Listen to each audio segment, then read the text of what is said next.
Hey, everybody. Welcome. I'm so glad to be here with all of you tonight. Hit the like button, hit the subscribe button, hit the notifications bell. Welcome, everybody. So glad. We're going to have yet another late night conversation here. It's going to be a lot of fun. So let's go. I say that the century on which we are entering can be and must be the century of the common man. A radical redistribution of economic power. I mean, we know that racism is just a byproduct of capitalism. Everything would be all right if everything was put back in the hands of the people. We need a government that will make sure Americans are taken care of and organize the economy to serve the people, not the profits of a wealthy few. We now have the techniques and the resources to get rid of poverty. We got to start getting out there with the people. Get out of the movement and get to the masses. We need a government of action.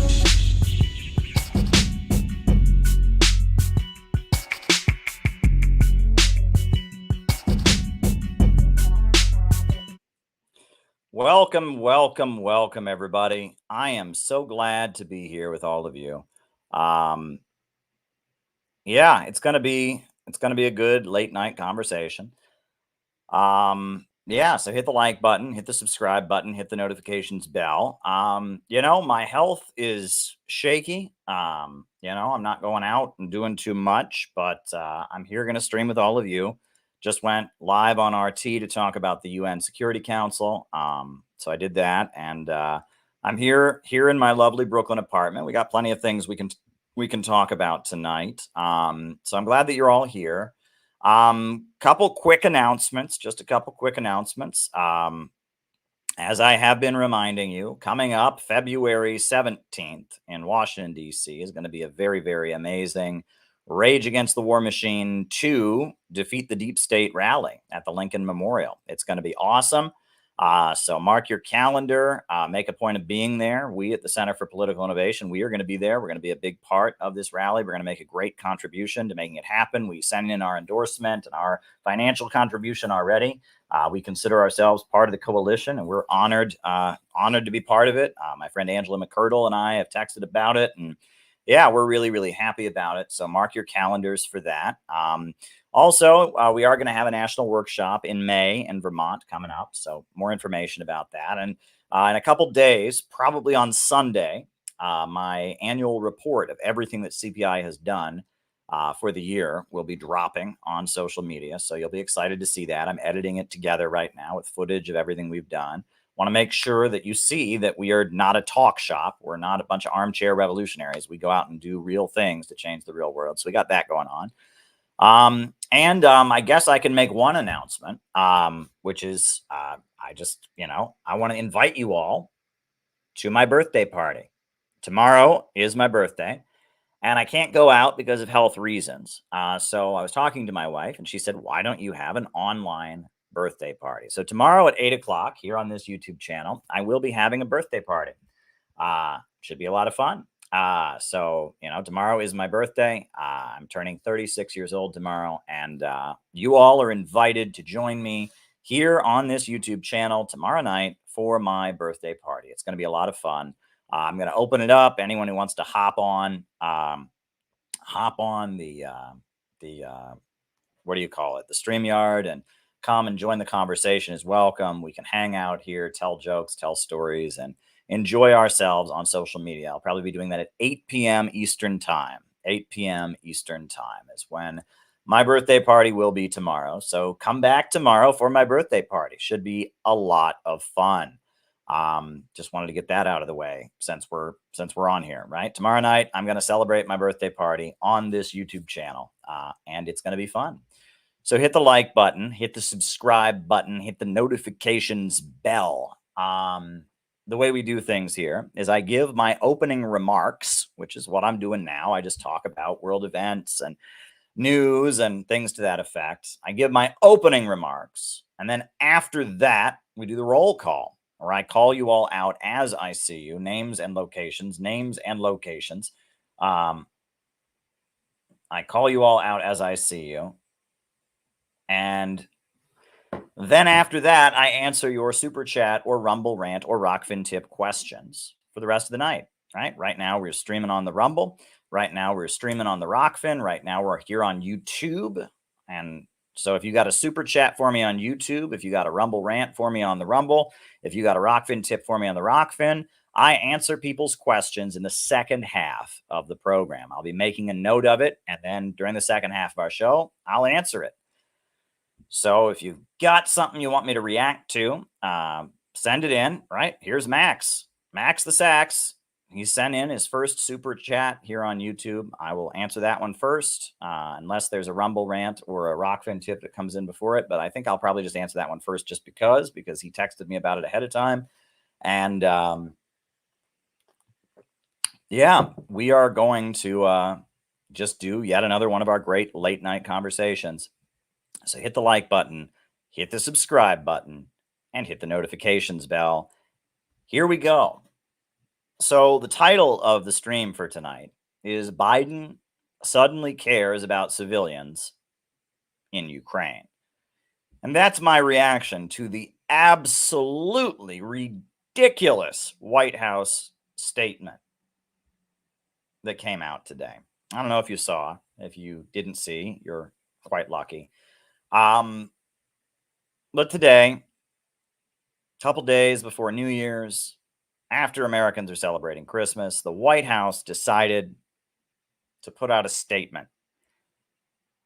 And the statement from the White House showed concern for human life and civilians that are caught up in armed conflict and are killed in a war. So you would think that, wow, the White House is coming out against Gaza and what the Israelis are doing to the Palestinians.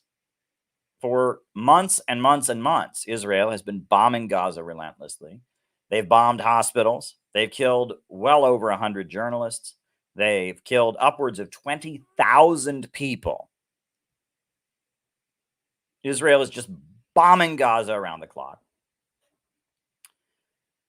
And the White House will not let the United Nations Security Council call for a ceasefire. The White House will not condemn Israel for what they're doing or ask them to just stop for a moment. The White House has been sitting back and defending Israel and continuing to give more weapons to Israel and telling critics of Israel in the international community to shut up. The White House has been championing and defending Israel as they murder civilians in Gaza around the clock. And for a long time, the UN Security Council couldn't even come out with a resolution because the White House was being so over the top and ridiculous in making sure that the resolution that came out did not criticize Israel in any way. And finally, last week, we did get a resolution at the last minute, a resolution that Russia abstained on and the United States abstained on because it was so ridiculously watered down. But the U.S. agreed not to veto it. And the resolution did not condemn Israel for its actions, did not call for a ceasefire. I mean, it was just ridiculous. The USA has just decided that Israel is allowed to murder civilians. Israel, 1,200 of their people got killed on October 7th. Now, we find out many of them were actually killed by the Israeli military. Furthermore, we find out that many of them were not civilians. Many of them were police and military people. But regardless, there were a lot of civilians that got killed on October 7th. So Israel has responded by just unleashing death and destruction onto Gaza. 20,000 people are dead. And the death count, the body count is rising. And the whole world is condemning what Israel's doing, demanding a ceasefire. And Israel is just continuing to do it. And the USA is protecting Israel.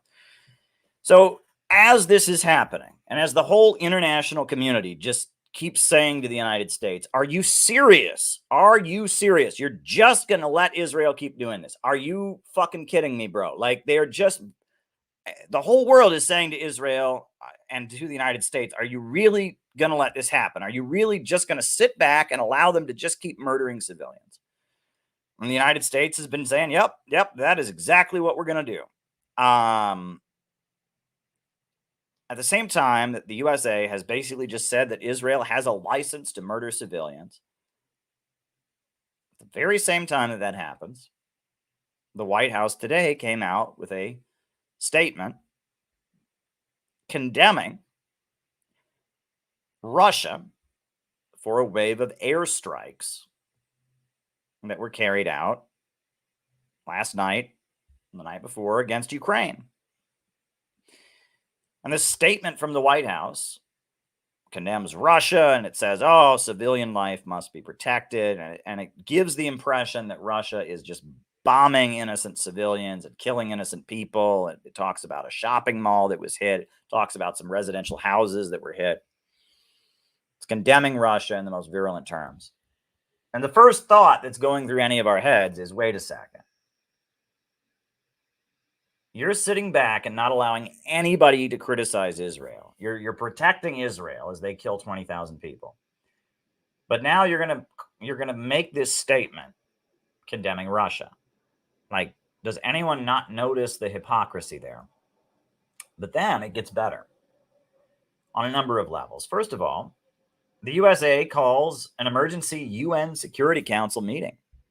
Just happened. The UN headquarters this afternoon, to talk about, oh my God, evil Russia bombed Kiev and bombed and attacked and killed these civilians. It was such an evil, awful thing to do.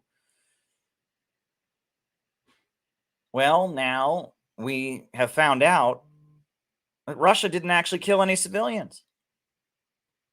Russia proved, they held up the Russian ambassador, Nebenzia, he held up QR codes before the UN Security Council, linking to videos.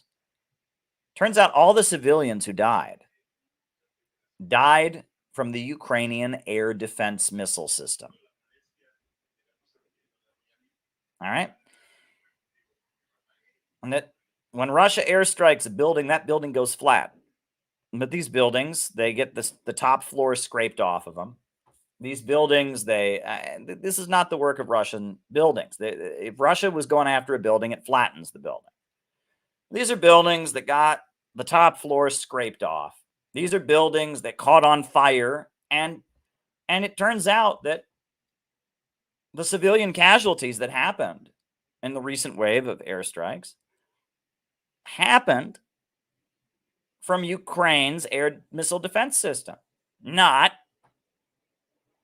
from Russian bombs. Russia only hit military targets. And Ukraine has its air defense system in civilian neighborhoods, which is illegal under international law. So when Russia starts its airstrikes, they have these missile defense systems that try to shoot down the missiles before they hit, right? It's kind of like the Iron Dome that Israel has, these like counter missiles, right? Well, they've put these counter missiles in civilian areas. And so the air defense missile system that's like supposed to intercept the Russian missiles is killing Ukrainians. And the Ukrainians who died actually died at the hands of Ukraine's own missiles, which they illegally put in the areas of their own civilians. So Russia didn't even kill any civilians. The civilians all died at the hands of Ukraine, at the hands of Ukrainian weapons provided by the United States, the Western air defense, that were placed in civilian areas in violation of international law. And it gets better. So before the international community, at the meeting, the British representative, she gets up there and she says, if it wasn't for the air defense systems provided by the Western countries, even more civilians would have died. And the Russian ambassador Nebenzia says that's a very cynical and dishonest thing to say because it's actually the air defense systems that actually killed the people. And there's many videos that show these civilians were not killed by Russian missiles. They were killed by Ukrainian air defense missiles, which they illegally put in civilian neighborhoods. And this accompanies the fact that right now, all over the world, Ukrainians are desperately trying to figure out what to do because they just passed a law that says if you don't serve in the Ukrainian military, the government seizes all your property.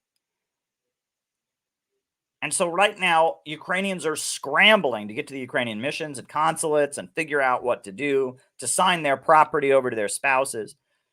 They need 500,000 more people to sign up for the Ukrainian military, and they can't find them. Nobody in Ukraine wants to fight against Russia because the war is over. Russia's already won the war, and everybody knows that. The war is over. Russia's already won the war.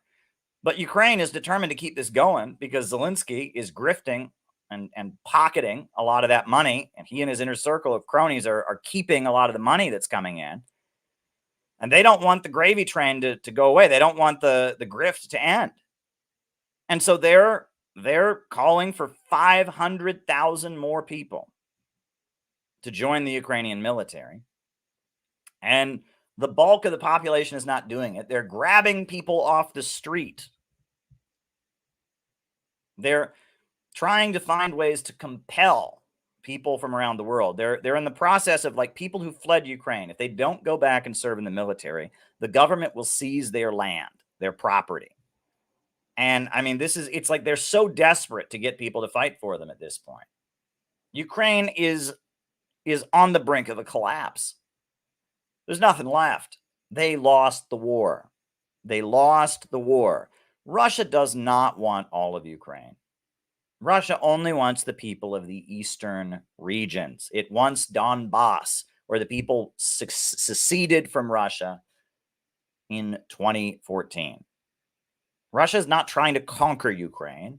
Russia is trying to move in to protect the people of Donetsk and Lugansk, the people that have been facing bombardment since 2014. 10 years ago, the USA funded a radical movement that violently overthrew the Ukrainian government.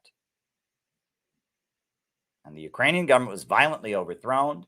And instead of a government that was somewhat neutral, Yanukovych, they got a virulently anti-Russian government based in the western regions of the country. So the people in Donetsk and Lugansk and Crimea declared independence. They broke away. Crimea joined with Russia. Donetsk and Lugansk declared independence. And then what happened? Did Russia recognize them? No, Russia did not want to have a war in Ukraine. So Russia told the people of Donetsk and Lugansk to start negotiating. And they started negotiating, and they came up with the Minsk Agreement. And the Minsk Agreement was that these regions would gradually be reintegrated back into Ukrainian society. And so Russia waited for Ukraine to follow the deal that it signed to reintegrate the peoples of Donetsk and Lugansk back into Ukrainian society. But it didn't do that. Instead, it started bombing the people of Donetsk and Lugansk.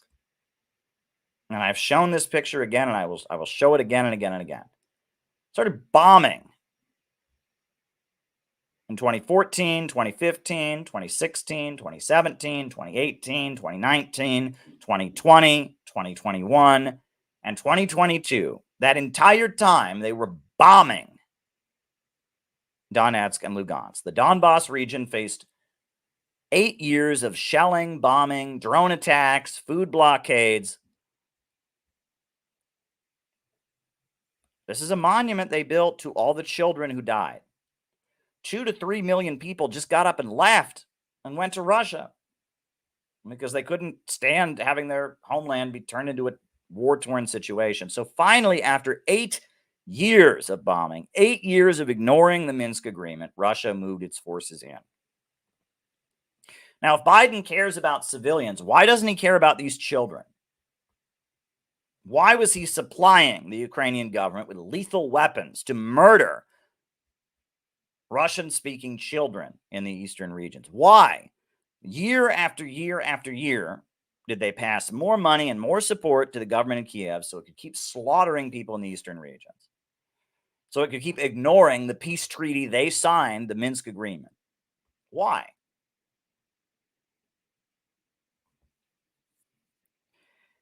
And so now Russia is moving in to protect these folks, and it's trying to disable the Ukrainian military. It's trying to destroy Ukrainian military infrastructure, Ukrainian military buildings. It's just blown up a lot of the tanks and the weapons that the West has sent there. And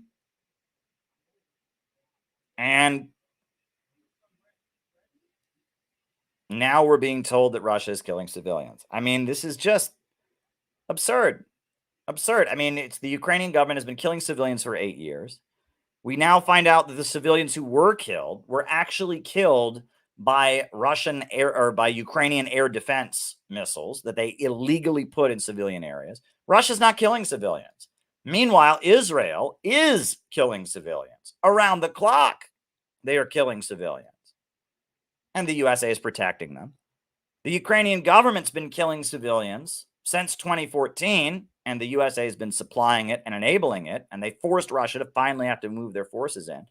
This is all a big joke. It's all a big joke. Whenever US leaders start telling you that they care about civilians, oh, their heart bleeds for civilians, blow it out your ass.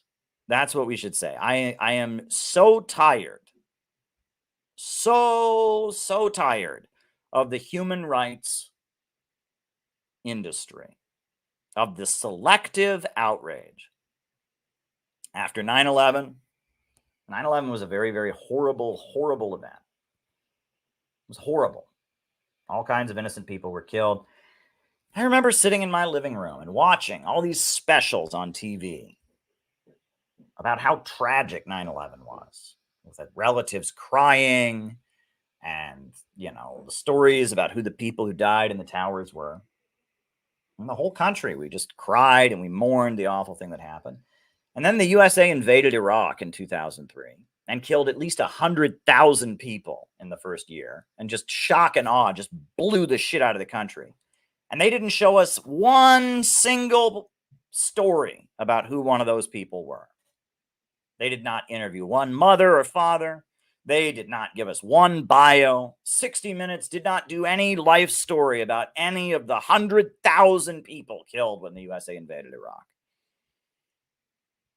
And there are some people in this country who don't understand that if CNN doesn't do a story about them, they still exist. They just can't wrap their fucking minds around the fact that if CNN doesn't tell you to care about some civilians, they still die. And sometimes I get a little more angry about this than other times. But it's like, again, these children, right? For 8 years, the USA has been killing children in eastern Ukraine. But CNN never told these idiots to care about these people, so they don't exist, right? CNN didn't do an epic story about who they are. It didn't do a bio piece. So nobody cared because CNN didn't tell them to.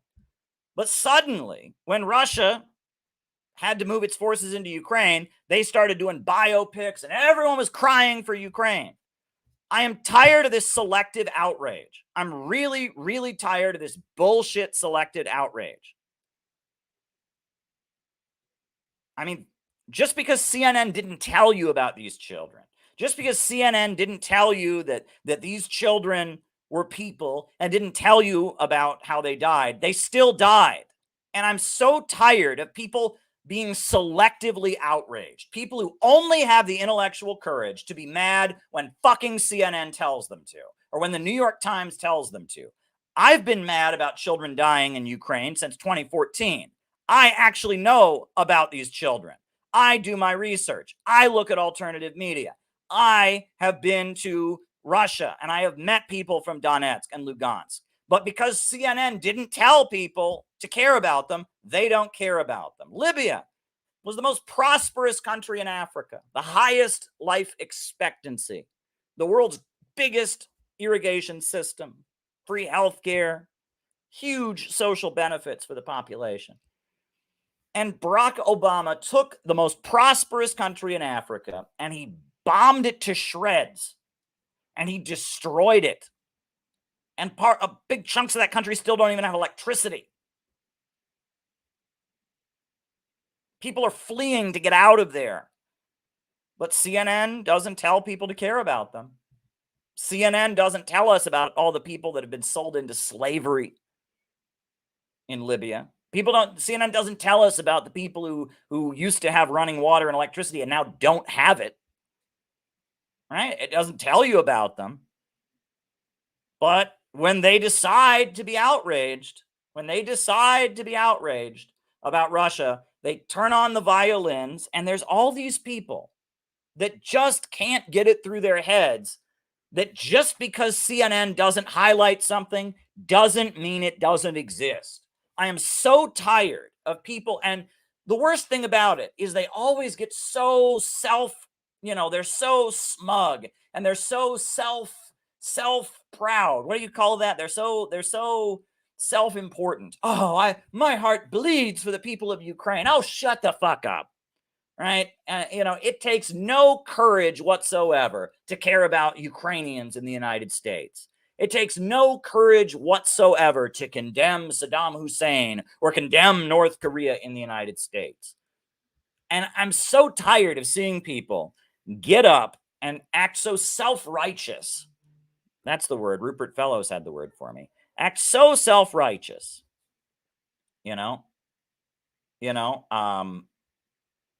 So self-righteous.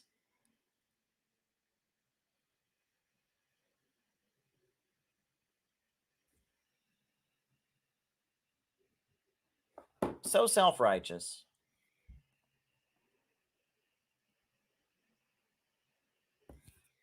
When they only seem to care. They only seem to care.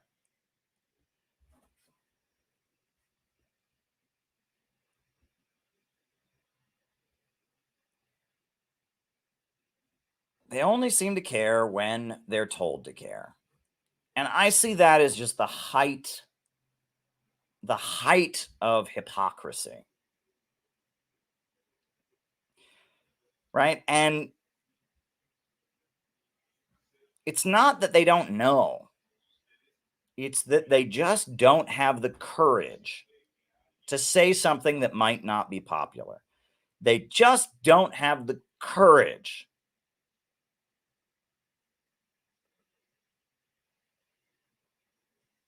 They just don't have the courage to feel empathy and feel sympathy for people who they're not told to feel sympathy for, told to feel empathy for. When I was in college, there was this whole Save Darfur thing that started. Y'all remember Save Darfur? And all these Western Americans, their hearts were bleeding for Darfur. Oh my God, Darfur. There's this evil government in Sudan propped up by China, and the children of Darfur are dying. And I'm taking a stand. I'm taking a stand for Darfur. And it's like, why don't you take a stand for all the people your own government are killing? Why don't you take a stand for all the people being killed by governments backed by the United States that are killing people? How about the Palestinians? The USA gives billions of dollars to Israel to murder the Palestinians. How about them? How about them?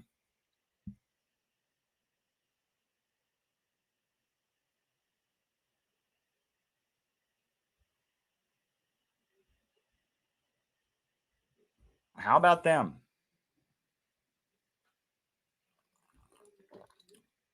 How about them?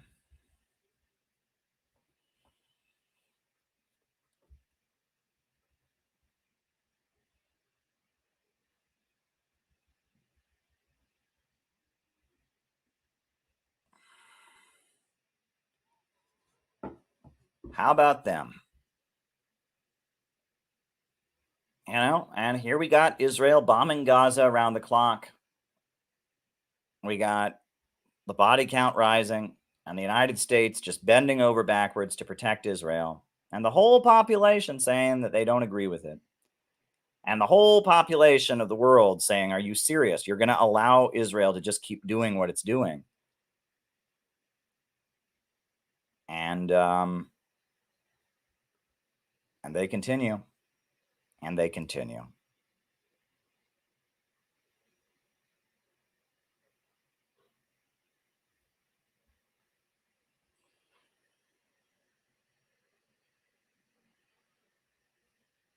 And I see we've got another super chat, and we got a Rockfin tip on the Rockfin. And I do appreciate it.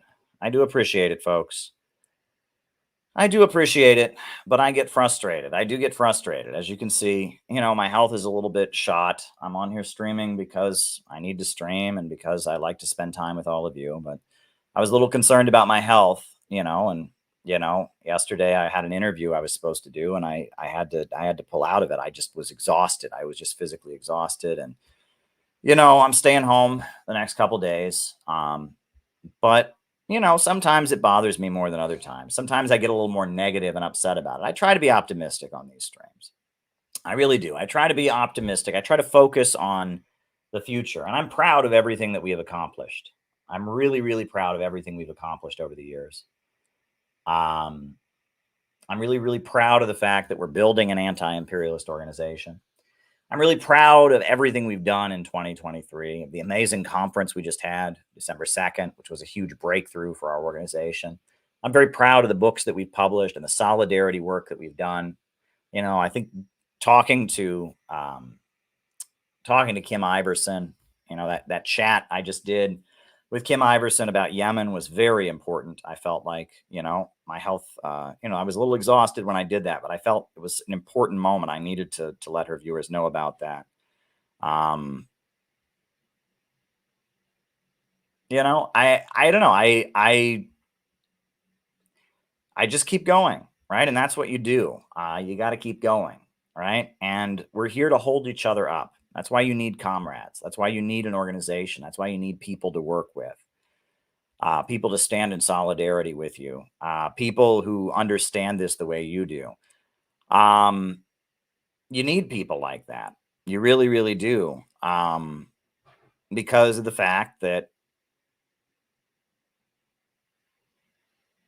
if you have to face this alone and you're frustrated by just the utter hypocrisy of so much of this and just how ridiculous the human rights war propaganda industry can be. You know what I always tell people about the human rights war propaganda industry? I had this thought a few years ago, right? In a way, it shows that most people are good. Most people are good. And it's something invented by very, very evil people who think that good people are weaklings. Because the reason that this works, the reason that crying for the children of Ukraine works, the reason that, crying for the children of Iraq or crying about Assad and his chemical weapons, the reason that that works, the reason they're able to sell war on those grounds is because most people do care about other people.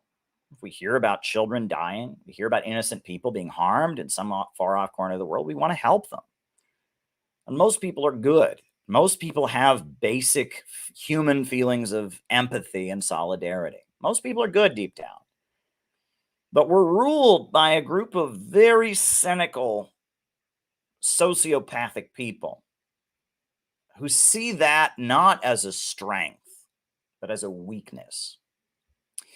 Right? We're ruled by some very, very sociopathic, manipulative, evil folks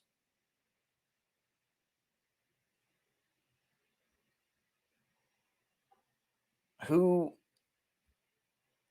see that as a weakness. They think people who care about other people are suckers. They think people who care about other people are fools. They think people who believe in right and wrong are stupid. They think that. And so they think, oh, how do we manipulate the stupid people, right? You're so stupid you care about other people. You're so stupid you want to help other people. How can we manipulate you in order to sell the next war? And so they cynically take the goodness of people and they manipulate it with lies and false flags and staged manipulations. They manipulate it in order to serve their agenda. And that's what they do.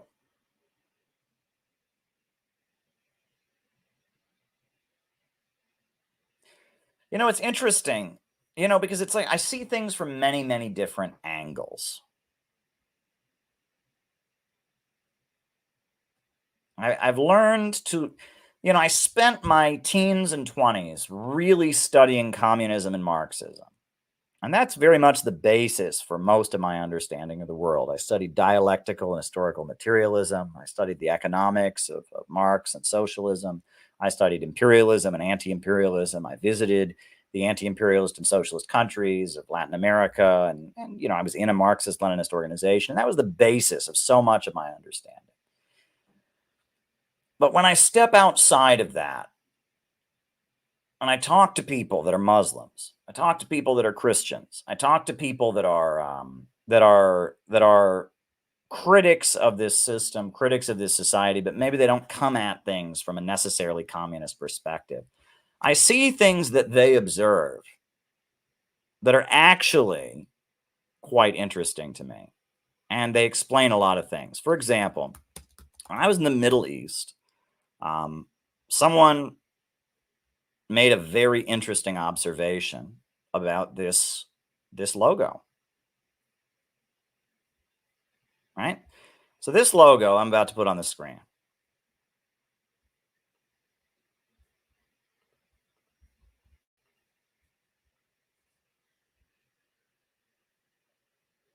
What is that? Well, that's the symbol of Apple Corporation. But it's not just an apple. It's an apple with a bite out of it.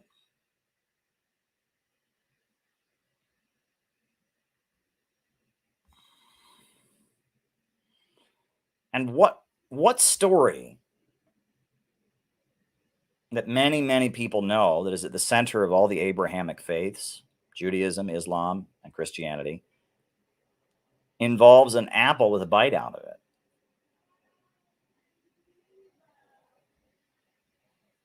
Well, I think people in the chat all know the answer. Adam takes a bite. And that's pretty weird, but it gets better, because what does an Apple store look like? Take a look at an Apple store. I'll just pull up a picture of an Apple store.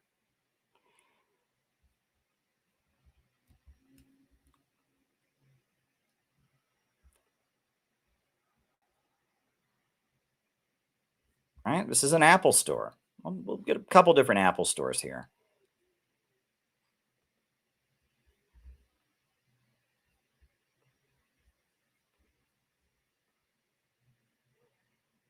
Apple stores tend to have big glass windows. Big glass windows. And at the spot, they look a lot like churches. But yet at the spot where a cross would be at a church, or a Star of David would be at a synagogue, they have the symbol of the fall of man. They have the apple with a bite out of it. I mean, look at some of these Apple stores, right? I typed Apple store into Google videos. There's a lot of them out there, right? They tend to have big glass windows. They look almost like churches with pews. I'm just putting different pictures of Apple stores on the screen here. Right? I'm literally just going to Google. That's why it's taken me a moment to put them up. Right? And look at this. Look at this. Right? Here's another Apple store.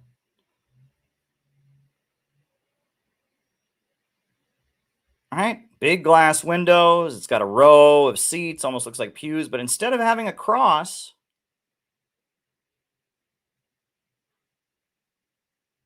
it's got the fruit with a bite taken out of it.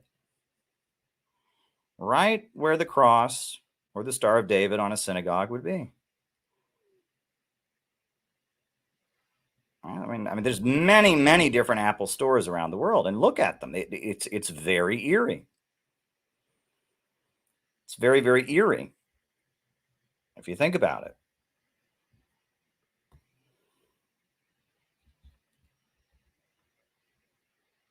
They're designed to look like these palaces, to look heavenly almost. I'm trying to find a picture that'll look good on the screen here.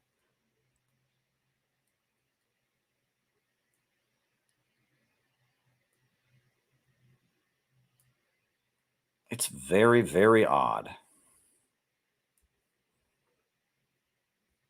Very odd indeed.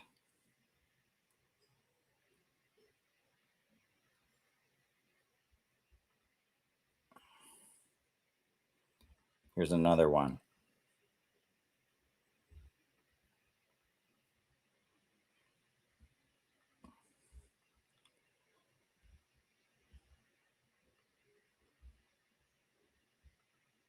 Here, I'll put two of them up here.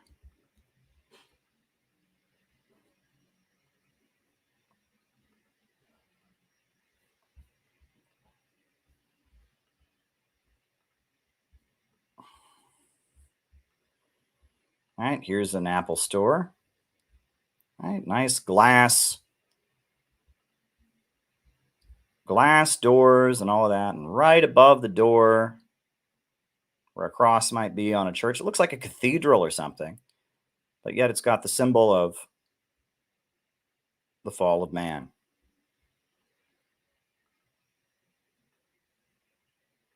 Here's another one.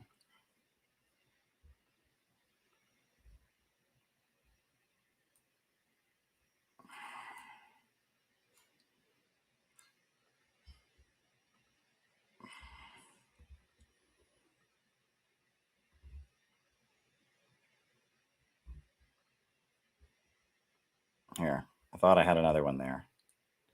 Yeah, you take a look at them. It's very weird looking. Here's another one. Let me see if I can get this picture up on here. Yeah, here's one. Here's another one.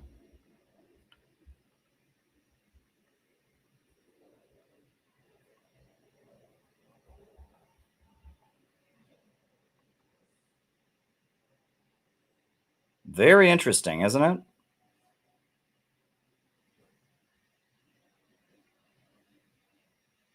Very interesting.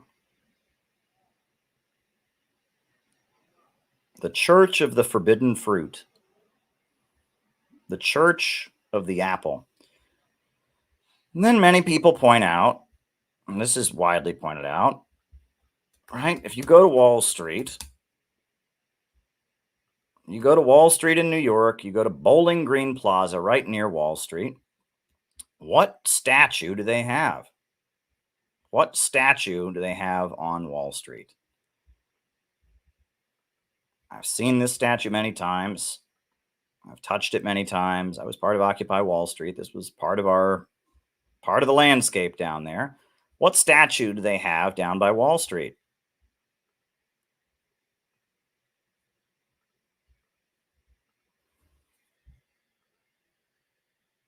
The bull. Right? Wall Street people rub the bull for good luck.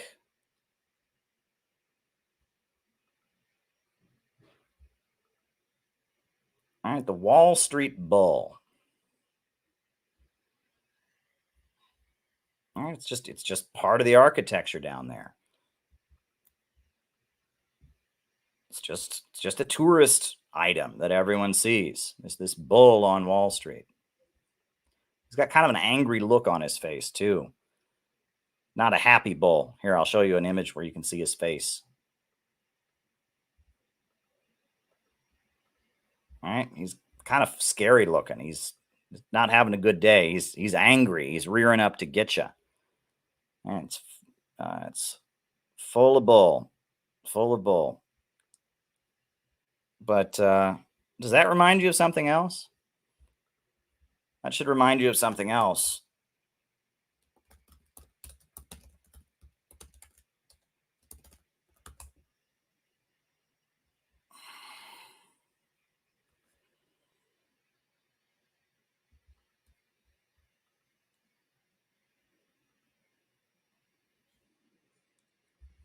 All right. What does this picture make you all think of?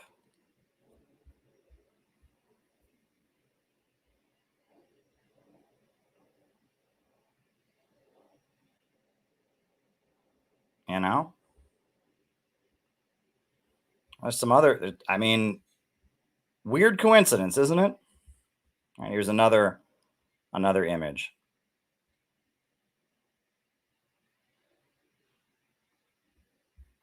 Having troubles. Not every image you can put on the screen. Not every image you can put on the screen, but some of them they don't let you download. But yeah, there's many images of this. This is a very famous Abrahamic story of the golden calf.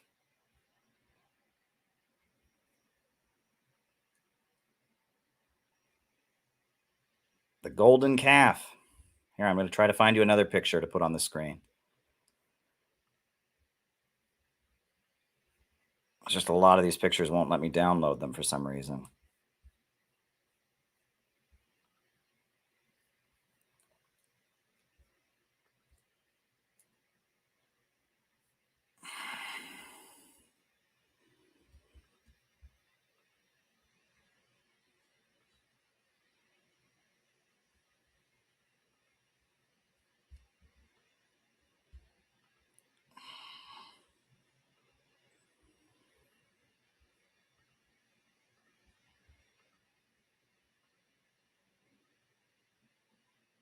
You know, the golden calf. So we got the forbidden fruit, the Church of the Forbidden Fruit from Apple. And then we got the bull, the golden calf on Wall Street.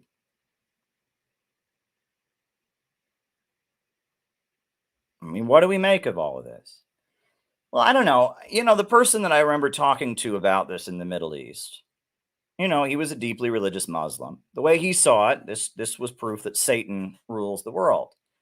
And I mean, he's right, but in a figurative sense, not in a literal sense, but in a figurative sense, he's absolutely correct. And Satanism, if you literally look up Satanism, right? The religion of Satanism, as taught by Anton LaVey, preaches what's called philosophical irrationalism. It promotes the writings of Ayn Rand and Friedrich Nietzsche. It says there is no right and wrong. Selfishness is the highest good. You know, that you should live only for oneself. And the philosophy of Satanism, as, you know, Satanism, you know, TM, Anton LaVey, is a belief in free market capitalism, a belief in radical individualism, a rejection of all morality. And I have often recommended to people this very important book, which I think is a really, really important book to understand the world we live in now, The Destruction of Reason by George Lukács. Because George Lukács, in this book, he tracks the strand of thought, of philosophy that culminated in Friedrich Nietzsche. And the strand of philosophy that culminated in Friedrich Nietzsche is a philosophy that says that morality is defined by strength, that compassion is a form of weakness, and it holds contempt for Christianity and Judaism, arguing that these are you know, what he calls slave morality systems, in that they want justice for the oppressed. I believe I've quoted Friedrich Nietzsche before.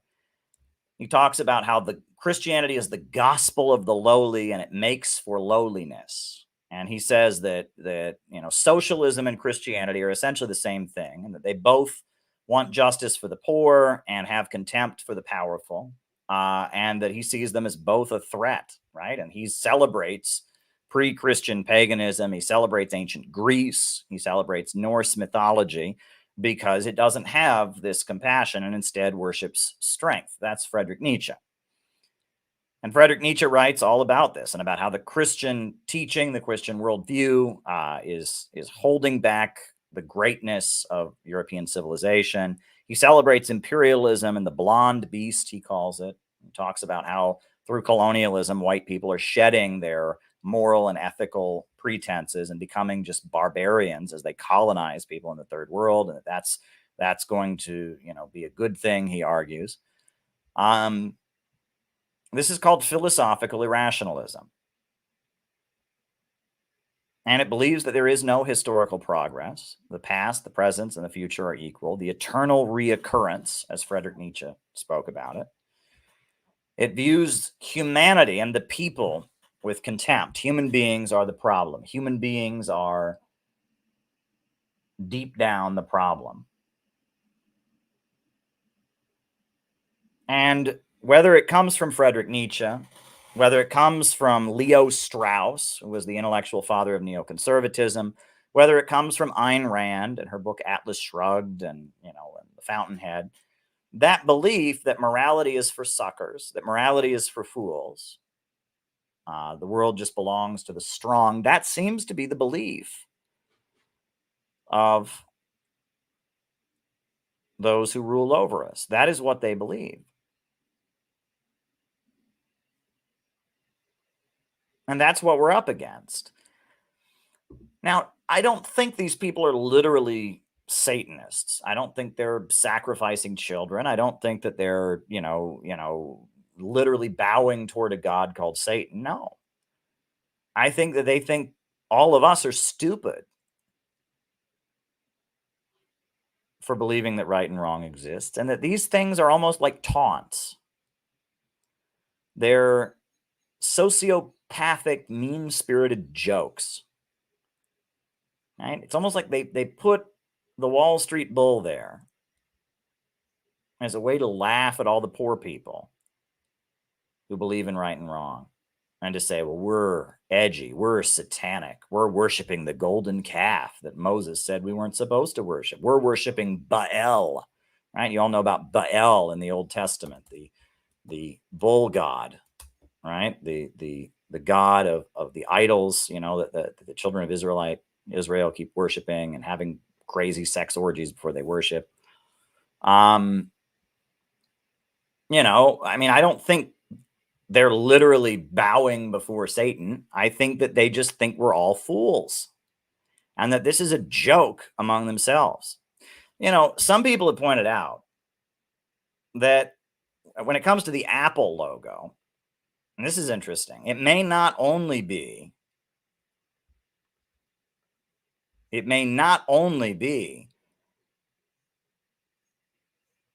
the logo alluding to Adam and Eve and the fall of man, it may actually allude to the death of Alan Turing. Because Alan Turing, whose decoder machine was very key in the computer revolution. Do folks know the name Alan Turing? Right, this British guy who was very key. I mean, his decoder machine more or less brought us the modern computer revolution. I'll put his face on the screen. He was a mathematical genius in Britain during World War II. And this individual, Alan Turing, just trying to find an image I can show. Right? Alan Turing, he committed suicide by putting cyanide into an apple and eating an apple.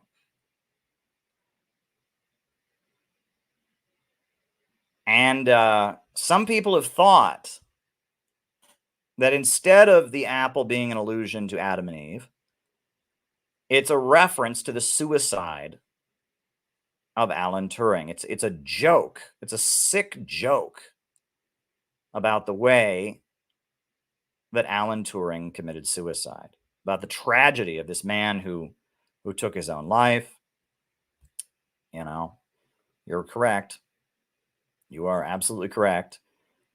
And that, Steve Jobs, who would have been very, very familiar with that story because Alan Turing's computer work was key in helping Steve Jobs to do what he did. Alan Turing killed himself with an apple, and that Steve Jobs may have been laughing about that in a cynical way. Again, that lack of basic empathy. The story of Alan Turing is a very, very sad story. But somebody like Steve Jobs, somebody like Bill Gates, somebody like Jeff Bezos, right? They laugh cynically because they lack basic empathy.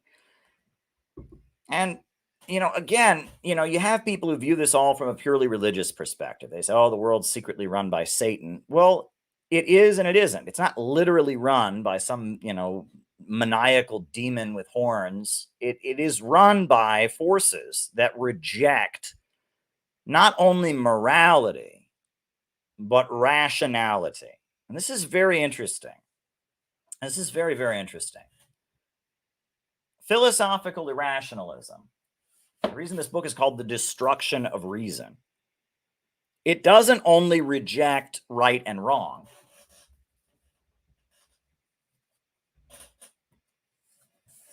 It rejects any sense of reason or rational understanding to the universe at all. It argues that the universe is purely chaotic. And there's no way to understand it. There's no up, there's no down, there's no backwards, there's no forward. There is no real truth that you can pin down. Everything is subjective. Everything is in the eye of the individual. And that anyone who comes along and starts saying there is objective truth, anyone who does come along and say we must agree on these things being true, is somehow totalitarian and trying to suppress the individual. And it's a rejection not just of morality, but of any order existing in the universe. They argue that the universe is purely just a big chaotic mess, right? Your existence, the chances of you being here is completely random, right? The universe rolled the dice thousands and thousands and thousands of times, and randomly you popped out. And that our existence, the entire existence of the human species, is all just random. It's all just completely and entirely random. This is a really big part of the worldview of those who dominate the world. And I mean, you can read Richard Dawkins talks about this. No, there is no, originally Charles Darwin, his understanding of evolution was like man was the pinnacle. Right. And it was going through the smaller species all the way up into the ape-like things. And then you get to the man.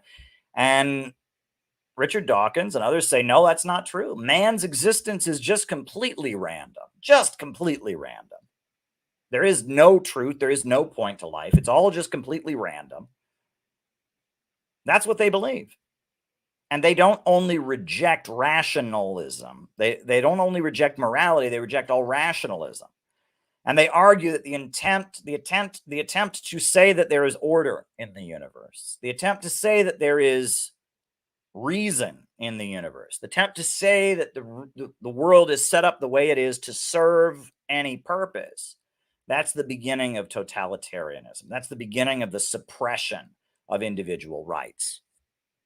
When anyone says to you that you can't decide what you are, when anyone says to you that you can't decide for yourself what truth is, that's the beginning of them suppressing you.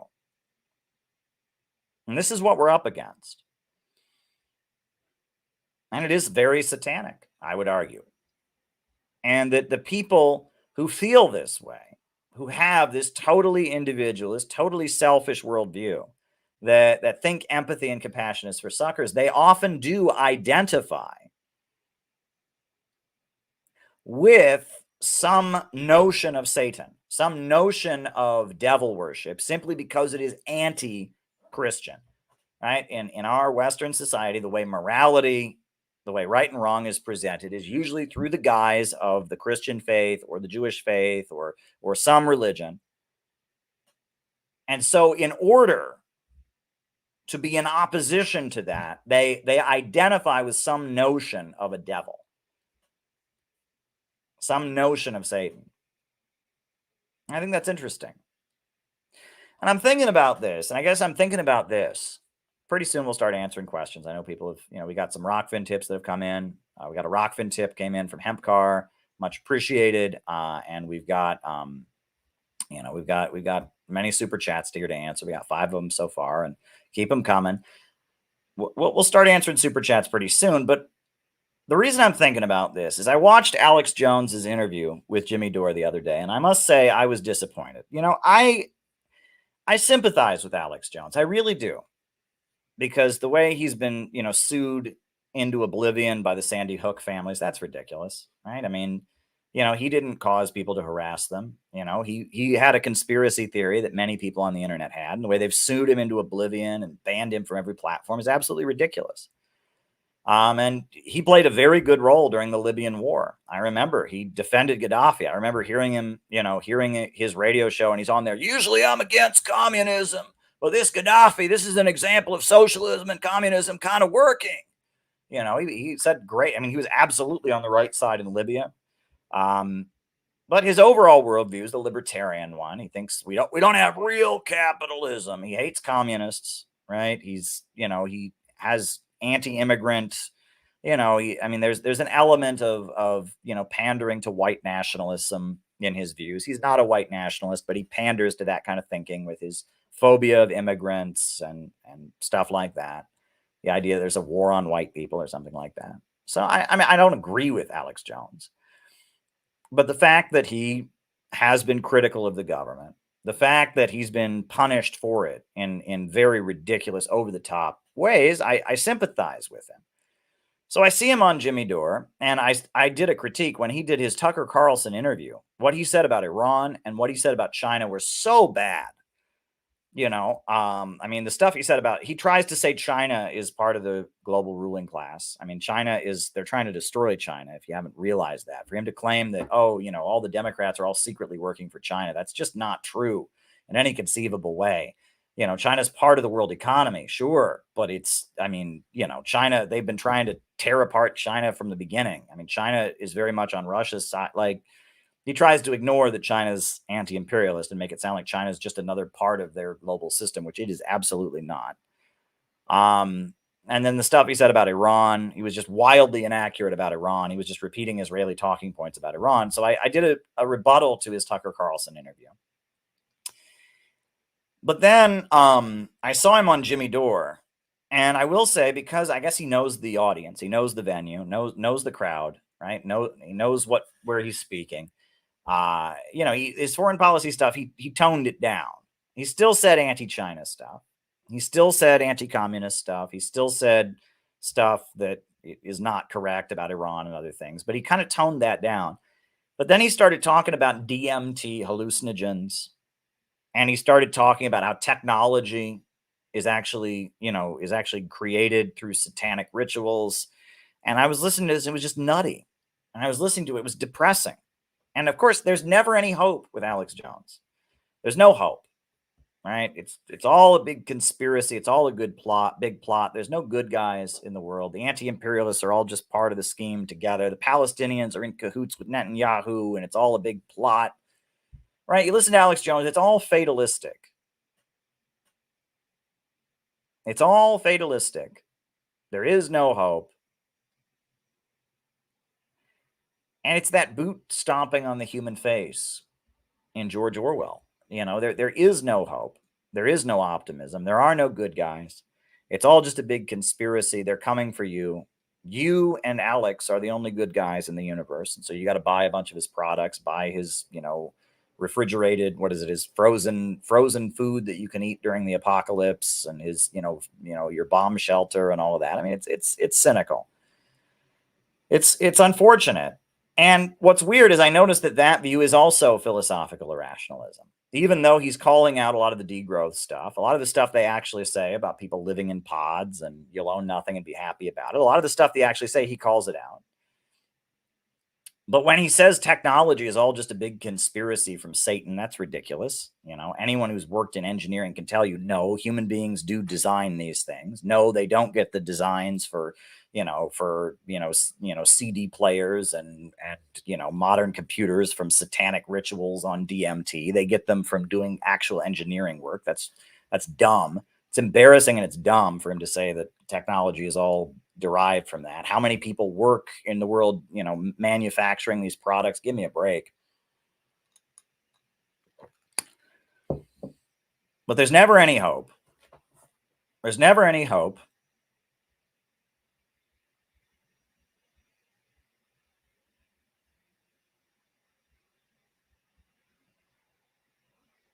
There's never any hope It's all just a big conspiracy. It's all just a big conspiracy. There's never any hope. And historical progress is bad. And there's never a contradiction. It bothers me to see those kind of views circulating so widely among anti-imperialists. And it shows me that the work that we do is really, really important. It's very, very, very important that we do the work that we do.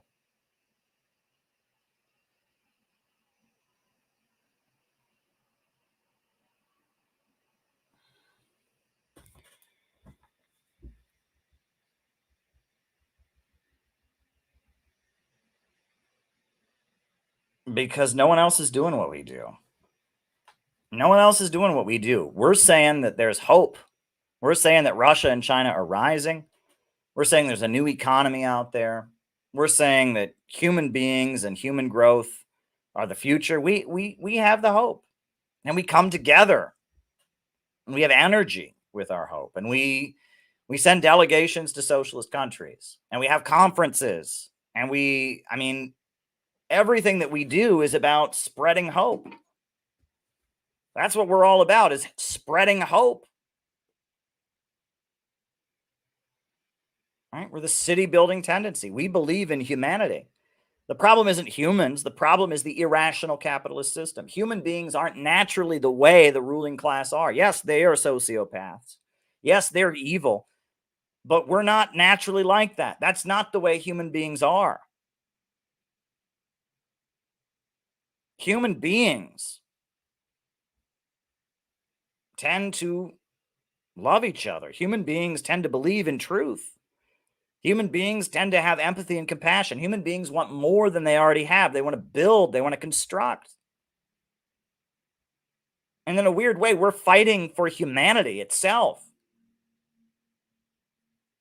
Because this system, as it decays and burns, it brings out the most animalistic, primitive, barbaric way of being. The scum, the most primitive people have risen to the top.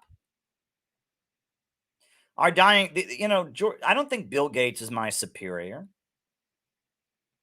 Bill Gates wants to reduce the human population. He's not my superior. I don't think that Joe Biden and Kamala Harris are my superior. These people that have no empathy, Kamala Harris, who locked up all kinds of innocent people, she's supposed to be my superior because she went to a good law school. No, I would argue that we have a society where the most backward and primitive and stupid and incompetent people rise to the top, and the smartest and most kind-hearted and most loving people get suppressed. And I don't think these people are in tune with reality. I think they're in tune with their own evil. And that when we have a dying backward system that puts them and promotes them and pumps them up to the top. And that's the problem. That is the problem. I don't know if this will cause me to have problems with monetizing this stream or not, but I'm going to end my opening remarks for tonight. And again, I told you I'm feeling a little under the weather, so maybe this wasn't the most spirited speech I've ever given, but, I'm kind of in a weird place. But I'm going to put on the speech from the Great Dictator. It was Charlie Chaplin. He made this beautiful movie called The Great Dictator in 1939. It was a beautiful, beautiful speech that he made. Right? And at the time, he was known to be a communist sympathizer, Communist Party fellow traveler. And he made this movie, kind of demonizing a fictionalized character It was, instead of Adolf Hitler, it was Rudolf Hinkel, something like that. But he ended the movie, and I don't actually think the movie is that good, but he ended the movie by making a speech explaining the Great Depression, explaining how poverty was created by abundance in our highly irrational system, explaining that human beings are not the evil, maniacal, cruel, heartless creatures that the fascist system wanted them to be, and appealing to the humanity of people against the evils of fascism, and talking about the need to make sure people have jobs, healthcare, everything. I'm just going to put it on, right? This is a communist speech that snuck its way into Hollywood in 1939. Probably one of the greatest moments in Hollywood, when this beautiful, beautiful speech found its way onto the screens. I'm going to put it on, the Charlie Chaplin speech, and then from there, I guess I'll start answering your questions. It's been a long day, and my energy level is somewhat shot, but that's okay. It's good to come on here and answer your questions, etc. So here we go. The greatest speech ever made.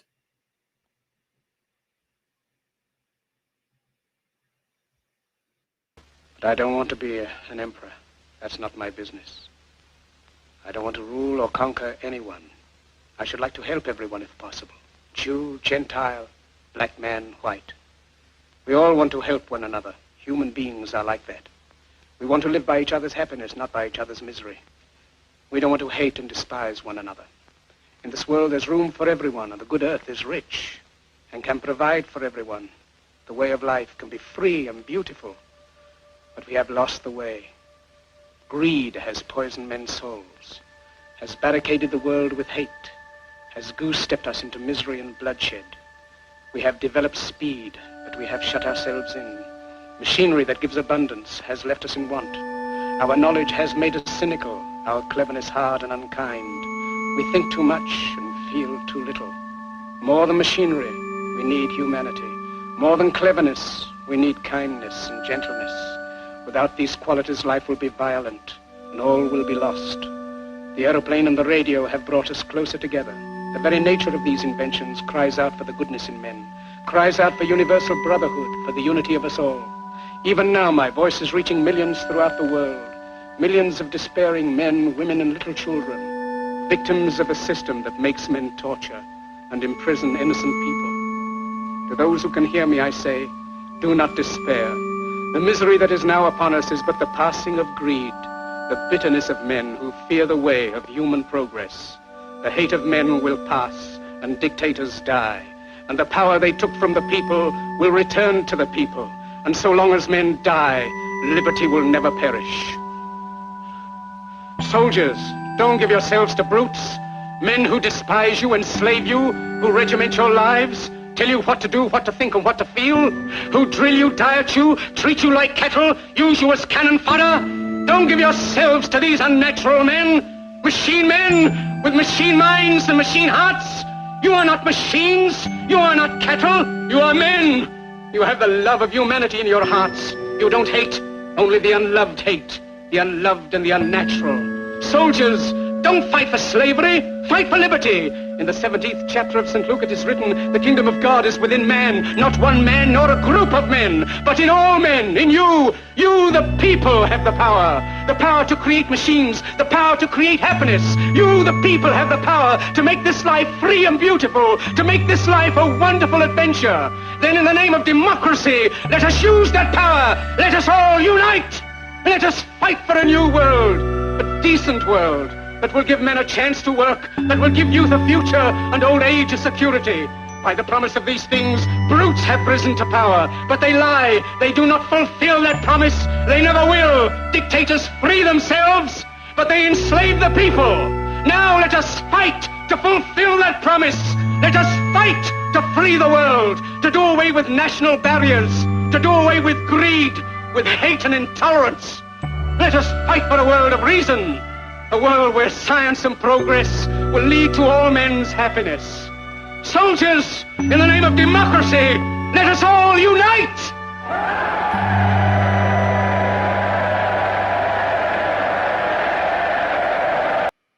Yeah, no, we ended our conference in Oregon with a great performance of that by Killian, a member of the CPI. So that's how we ended the conference. But anyway, folks,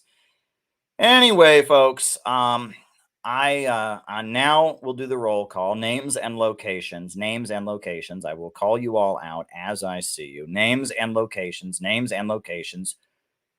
Who's with us tonight? Names and locations. I will call you all out as I see you. Who is with us tonight? We got Mark Jones in Utica, New York. Welcome, welcome, welcome. Good to have you with us.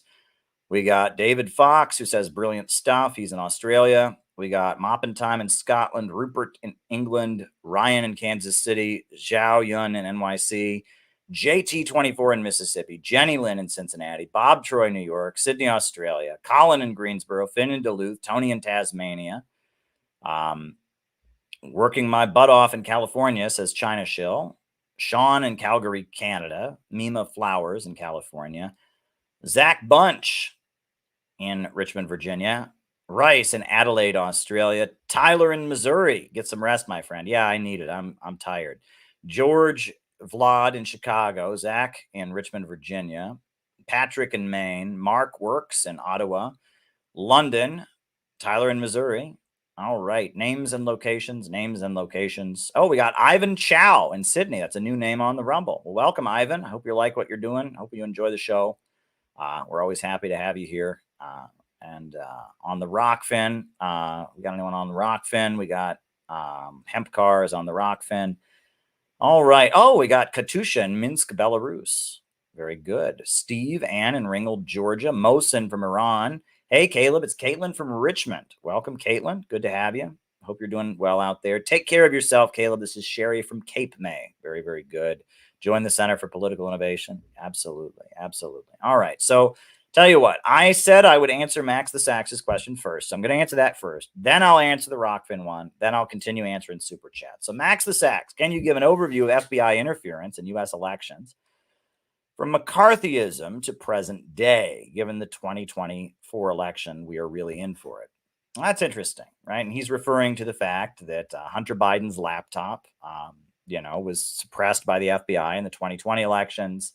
And the FBI is heavily involved in American politics, right? We know that the FBI, during the time of McCarthyism, they heavily investigated the campaign of Henry Wallace for the Communist Party's involvement. And the Communist Party was heavily involved in that presidential campaign in 1948. And we know that the FBI was all over the Communist Party.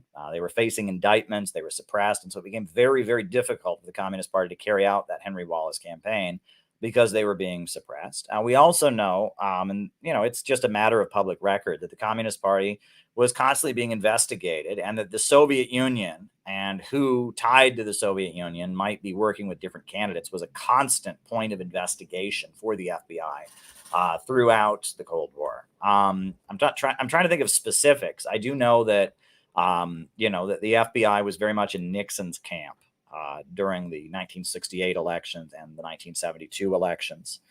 They very much felt that he was their guy, and that Nixon did have kind of an alliance with the FBI. He and J. Edgar Hoover did have an alliance, and that when Nixon got elected, he did tell the FBI to kind of take the gloves off. And that there was a lot of media manipulation during the 1968 and 1972 elections, where they were trying to kind of stoke up that quote unquote silent majority. I do know about that. And that, Martin Luther King Jr., his reputation was smeared. There was a huge effort to smear Martin Luther King Jr.'s reputation.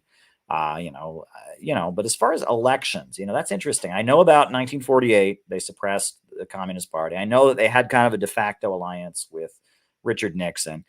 At the end of Where is America Going, I have a timeline of 1978 to 1981.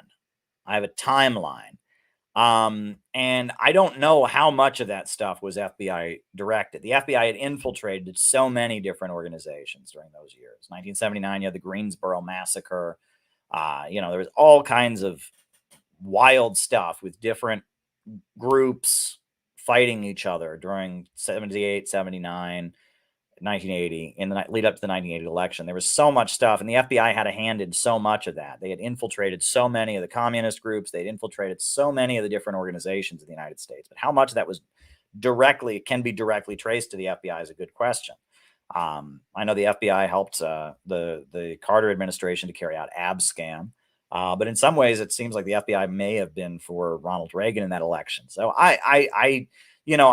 when it comes to actual involvement in elections, I don't know that much about FBI involvement in elections until just recently. But they were always monitoring the Communist Party and keeping track of anything they were doing. And they had a way of planting news stories, etc. So yeah, there you go. There you go. All right. I hope that answers your question, Max. I wish I could give you a better answer, but as far as direct involvement in elections, they did smear the hell out of Henry Wallace. They seemed to be on Nixon's side. Yeah, there you go.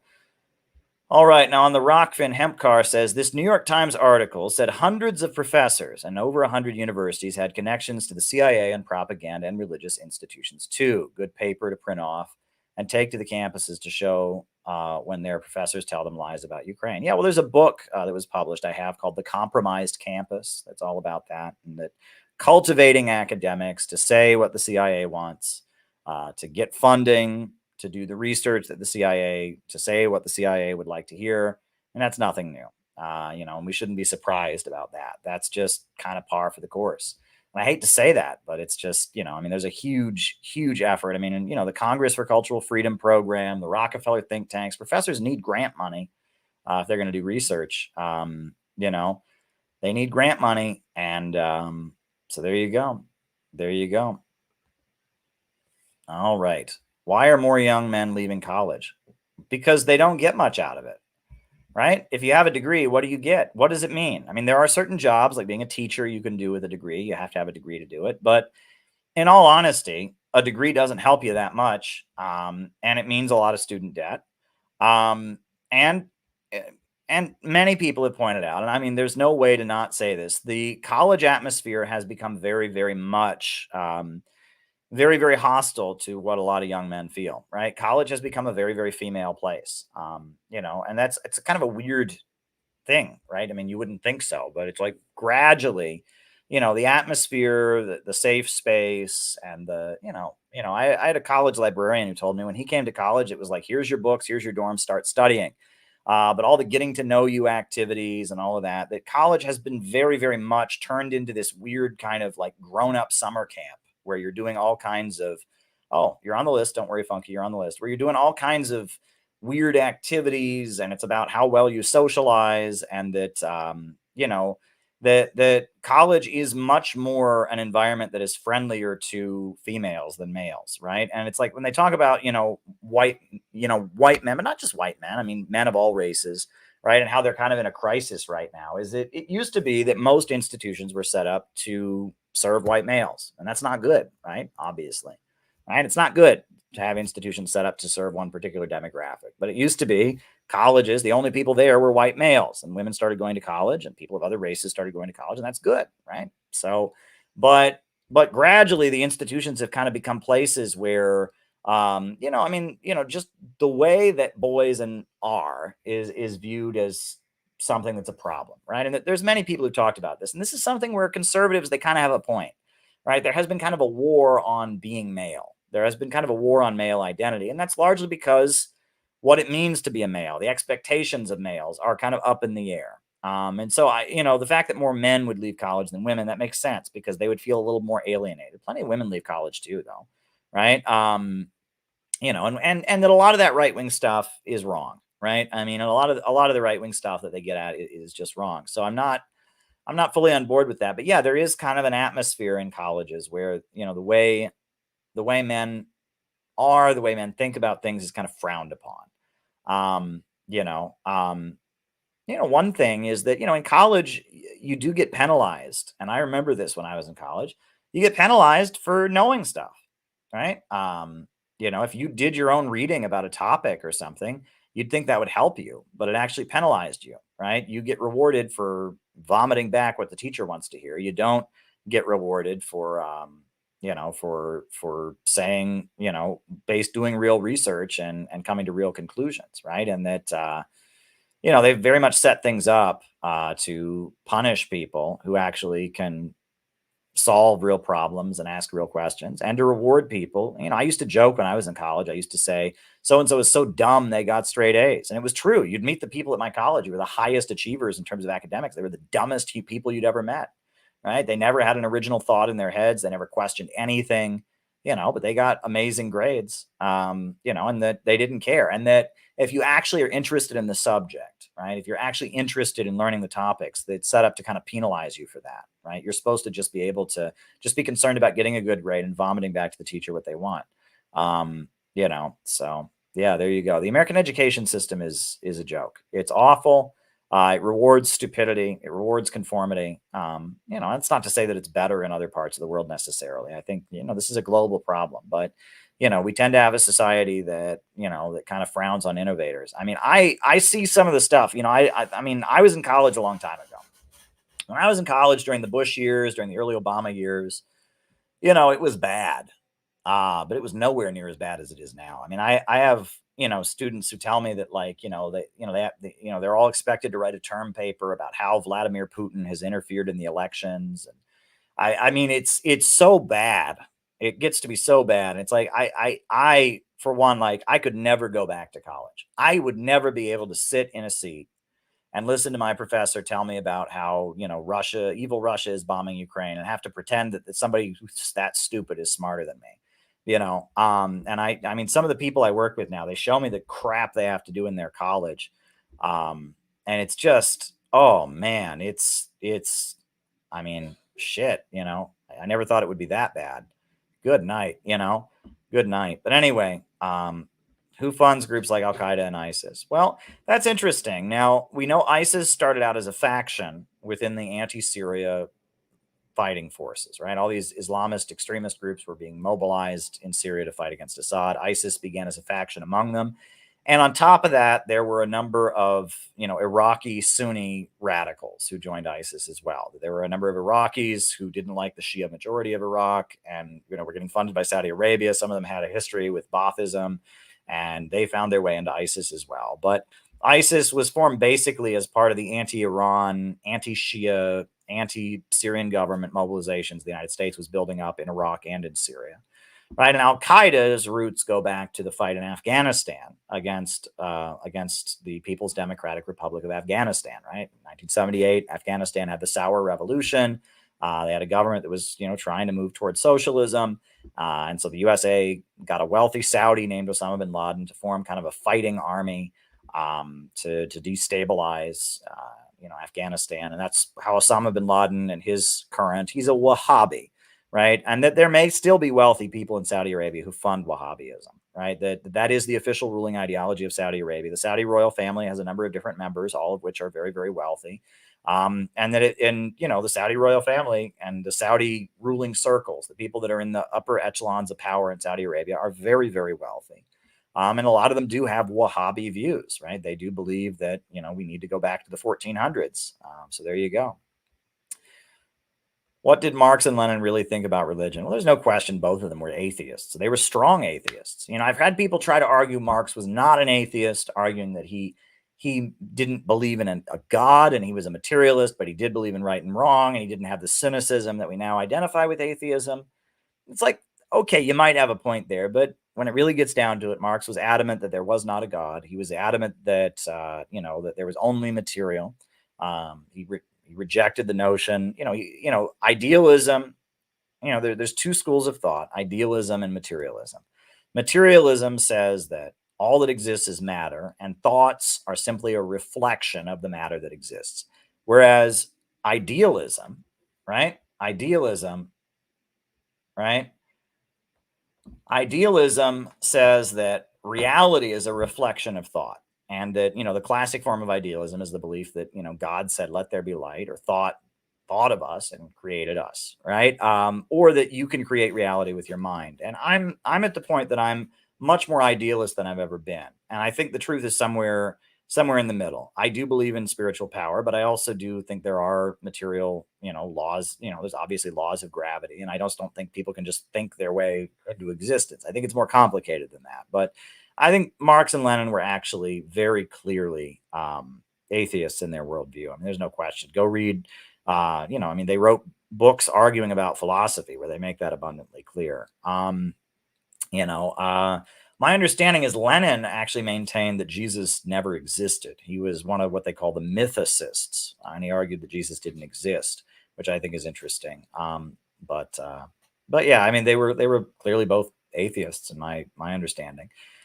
What are the new atheists about? Well, I argue that new atheism arose as a way to push back against the religious right, that the Christian right during the Obama administration, as Obama came in, the Bush years, the Christian right had hurt a lot of U.S. interests. It had alienated a lot of the Muslim world, and it was putting forward policies that were, to the detriment of U.S. imperialism. And because of that, the United States government, not the United States government, but a lot of people in the ruling class, the New York Times and others, started putting up the new atheists as a way to challenge the power of the religious right. A lot of the military industrial complex and the religious right forces that have a lot of support in the military, and they were doing crazy stuff during the Bush years.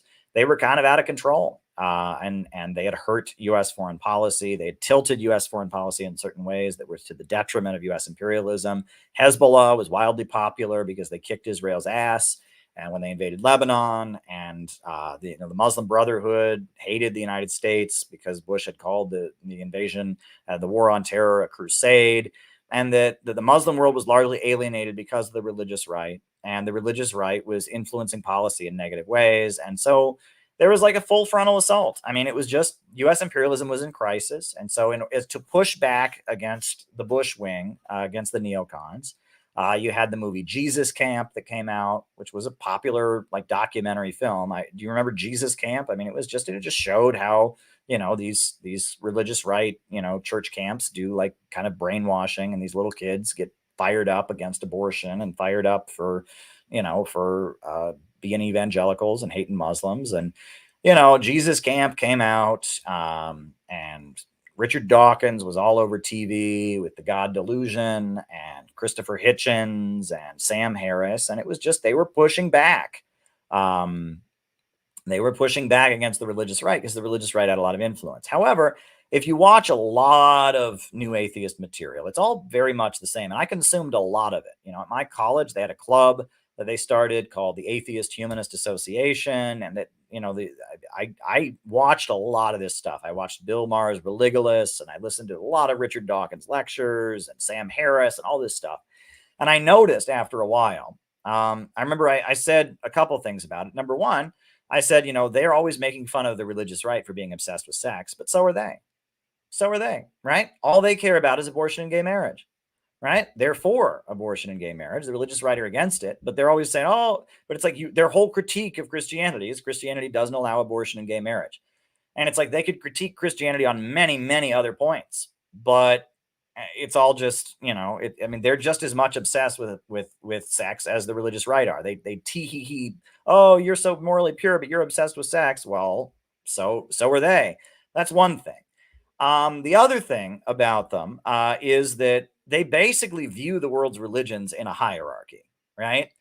Islam is always the most evil religion, right? And it's Islamic terrorism and all of that. Christianity, they don't like because of evangelical Christians. They're right-wing, they're stupid and all of that. And Judaism always gets a free pass. They always touch Judaism with kid gloves. Muslims are being religious is bad because they kill people and they're all murderers and terrorists. Christianity is bad because kids get abused and people hate themselves for being gay and women don't get their rights. And Judaism is just bad because it's silly, because they have to put timers on their lights. That's stupid. I mean, and it's there's never any condemnation of Israel in what they write. And then actually they write glowingly about Israel. Israel's so secular and it's so great and it's up against these and it's very Zionist, right? So that's one criticism. The other thing is that they always, and Bill Maher is the worst, the end of his movie Religulous, it just ends with this this montage basically saying that it shows the IRA and it shows the Palestinians, and it's like, it's all this fighting is just because of religion. And it's like, these are national liberation struggles, you know, and he just erases the national question, erases class. It's all just, you know, people believe in this thing called religion that makes them stupid. And so we have all these wars. And it's like, do you really, really believe that the Irish freedom struggle is just people are stupid and religious? Do you really, really believe the Palestinians, the only reason they're fighting Israel is because they're stupid and religious? I mean, but that's what they believe, right? And that if we just get rid of this primitive way of thinking called religion, then there wouldn't be any wars. And that's just not the truth, right? And that there's no national question, there's no imperialism, there's no class struggle, there's just religion, right? And that is very, very dangerous, I think, too. And the way that they rank the religions is very biased. You know, there's plenty of Jewish folks who murder people. I mean, look what they're doing in Gaza right now, for Christ's sakes. Look what the Zionists are doing in Gaza. Many of them justified in the name of the Jewish religion. How is that any different than an Islamic person that murders innocent people on the basis of their religion? But they'll never say that, right? And that they're very much on Israel's side. And I don't know. There's many other examples that you can go through. But the new atheist movement, the reason it's the new atheist is because atheism historically was associated with communism. Right? I mean, until the 1990s, really, if someone was an atheist, people immediately thought they were a communist. Atheistic communism, right? In a lot of cases, the only way they could get very poor people to hate communism was to argue communism was anti-God. They didn't even bother to argue with them about economics. It was just, well, these people don't believe in God. They're bad. They're against your religion, right? That was the main argument against communism, especially in the developing world, the Muslim world, Latin America. It's just, well, they don't believe in God. They're atheists, right? That was the main argument, right? So all of a sudden you have this brand of atheism that has nothing to do with communism. It's very anti-communist. I've seen Bill Maher say Scientology is just like communism, or communism is just another religion. I've heard him say that too, right? That, North Korea, well, they don't believe in God there, but, they worship Kim Jong-un, so it's just as evil. It is, new atheism is very much philosophical irrationalism, like I was talking about earlier, which is a step. It's a new brand. So there you go. I mean, Ayn Rand, didn't she say Christianity was the guilt-peddling Jesus industry? Ayn Rand was definitely an atheist. She was definitely opposed to any form of religion or anything like that, but she was definitely an anti-communist also, right? And that Nietzsche was the same way. Nietzsche very much viewed Christianity as problematic because it was too much like communism. And I think now we're getting back to that. During the Cold War, we had various forms of illiberalism battling each other: pro-communist illiberalism and anti-communist illiberalism. Now we have liberalism fighting against illiberalism of all forms. And that's what I noticed when I was traveling around the developing world, when I was traveling around Latin America. And it's like, it used to be, that you had the pro-communist folks and you had the anti-communist folks. Among the anti-communist folks, there was all kinds of illiberal stuff: religion, authoritarianism, nationalism. And now it's like all forms of illiberalism are lined up against the liberal order that just believes in free trade, and doesn't believe in anything. So there you go. Thoughts on David Icke, the Alex Jones of the UK. So that guy was like a soccer announcer, right? He was like a British soccer player. And then didn't he have like a meltdown and say that he was God or something on television? And then he kind of rebooted himself to be talking about lizard people. And now he doesn't talk about lizard people anymore. Now he's more of like a conspiracy kind of guy. These people are interesting, right? And I started reading about these different types of people. I mean, this is when I was in college, I was very much into communism, but there was this whole other brand of dissent that was rising. And you got Alex Jones, you got the movie Zeitgeist, you got David Icke, and there was just, excuse me. You got a whole new brand of dissidents, I guess you could say, that were arising, the conspiracy crowd. And, they declared them all to be anti-Semitic, and they're not all anti-Semitic. I think they genuinely believe what they're saying, but they're not communists, right? And they're not materialist in their outlook, and they point to realities about imperialism and capitalism and the problems that we're in. but they don't point toward a real way forward. They have kind of a fatalist worldview. David Icke, and what's weird is it's like a lot of these people, like Alex Jones, they're like far right. They come out of the John Birch Society and stuff like that. But then you have the hippie thing too. David Icke is much more of a hippie. He's talking about the universe and lizard people, and it's like, and there's been kind of this weird convergence of like new left hippie stuff and far right wing kind of settler rancher survivalist stuff, right? And it's kind of weird, right? Because during the Cold War years, those two wanted nothing to do with each other. The hippies were all leftists and sympathetic to communism. The Bircher type people, they were all like fascists and what. But it's like weird now. They both don't believe in vaccines, and they both believe in natural organic foods, and they both think the government is out to get them, and that there's been kind of a weird convergence of these trends of the boomer far right and the boomer far left. I'm joking, but it's just kind of, they're both forms of petty bourgeois radicalism. One is associated with the right and one is associated with the left, but both of them are anti-communist in their essence. Both of them are pro-imperialist, more or less, but they're confused, right? And that they're alienated from society, but both of them are petty bourgeois ideologies. And now they've kind of, David Icke, Alex Jones, there's always some conspiracy that runs the world. The problem is never capitalism. It's just the thing that's high up on the thing, the lizard people or the Illuminati.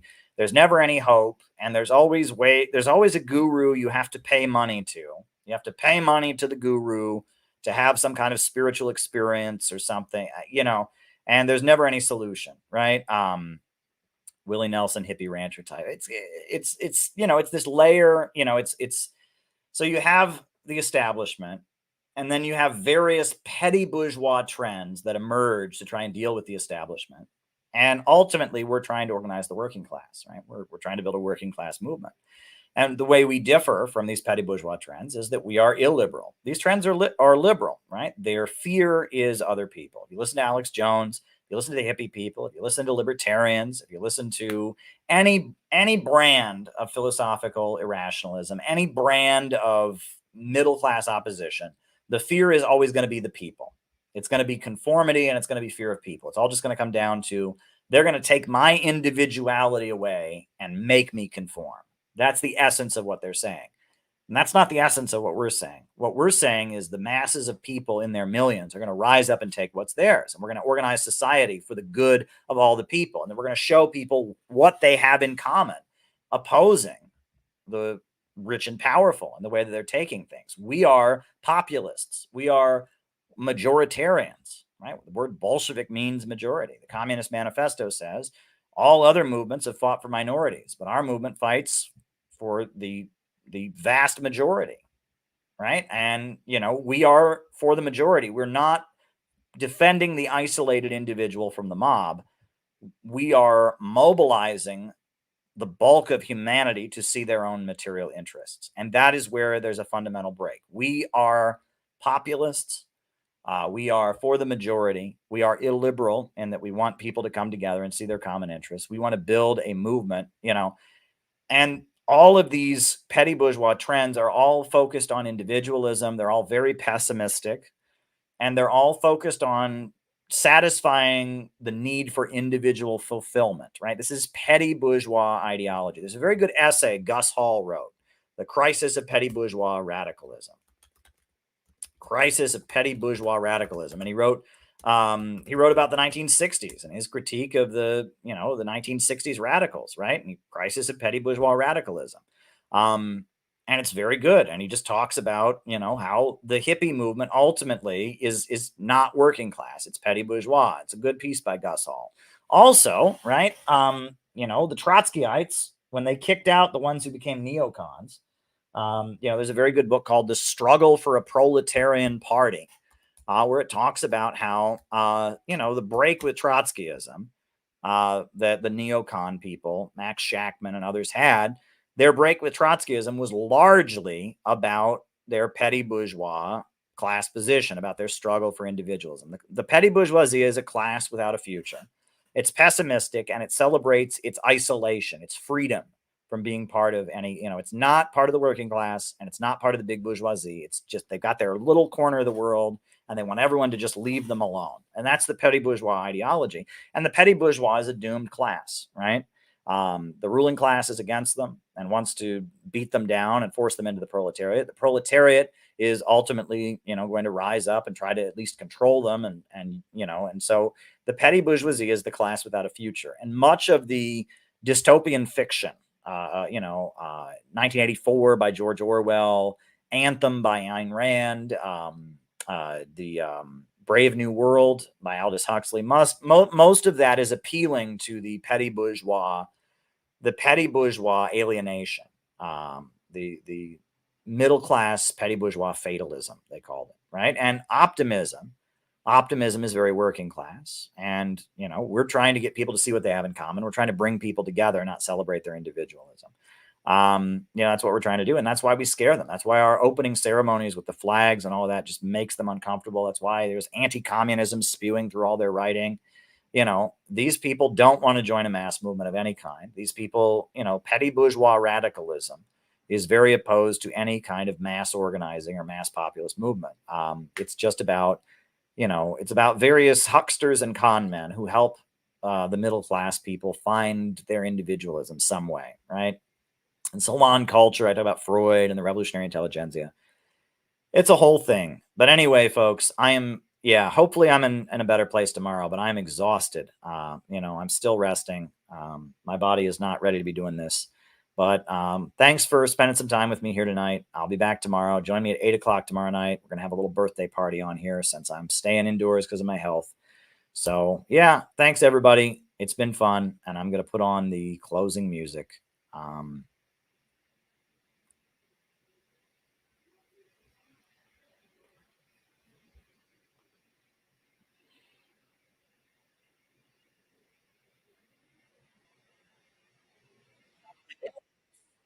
Struggle against U.S. imperialism is now emerging throughout the world. Ever since World War II, U.S. imperialism and its followers have been continuously launching wars of aggression. But the people of various countries have been continuously waging revolutionary wars to defeat their aggression. While the danger of a new world war still exists, and the people of all countries must get prepared, revolution is the main trend in the world today.